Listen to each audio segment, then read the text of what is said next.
Hi little stars, you're probably getting a variety of playmat from my Raven depending on your age and your needs. So we are going to share with you some creative tips how you can actually have fun with all of this. Be it learning shapes, count and match, some pairings, or counting using furballs, you can have fun with this playmat in any and many ways. So let's check it out. So for example, for the learning shapes, you can actually not just introduce shapes to your little ones, right? But also introduce them colors. You can sing and find some song in the YouTube about shapes and colors, and you can actually use this as a visualizations, interactive mats with your little ones. Or even for him or her to just peel this off, put this in, it's going to be good to train their hands movement, control, and motor skill. And if you're getting a count and match series, what you can do with this, again, not just counting the object, 1, 1, 2, 1, 2, 3, but also you can introduce them colors, shapes inside, or the object inside, and of course, sing a 1, 2, 3 song, or even take a storybook out to make this a better visualization for them in counting and matching. Let's check out another series that you probably will be getting. Is another series of pairings.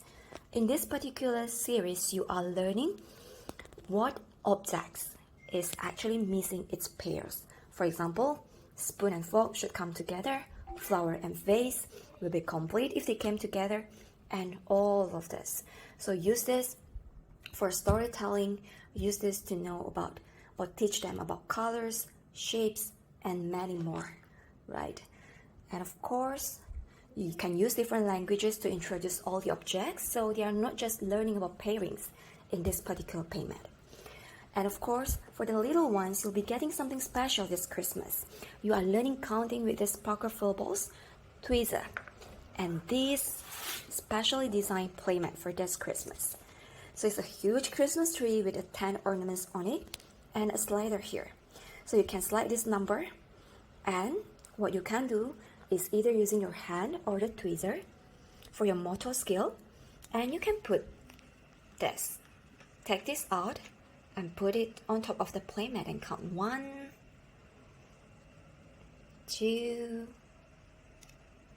and so on. So of course, when you grow up a little bit, you can use Play-Doh to make the shapes and put it on top of it and still learning your counting or your colors, right?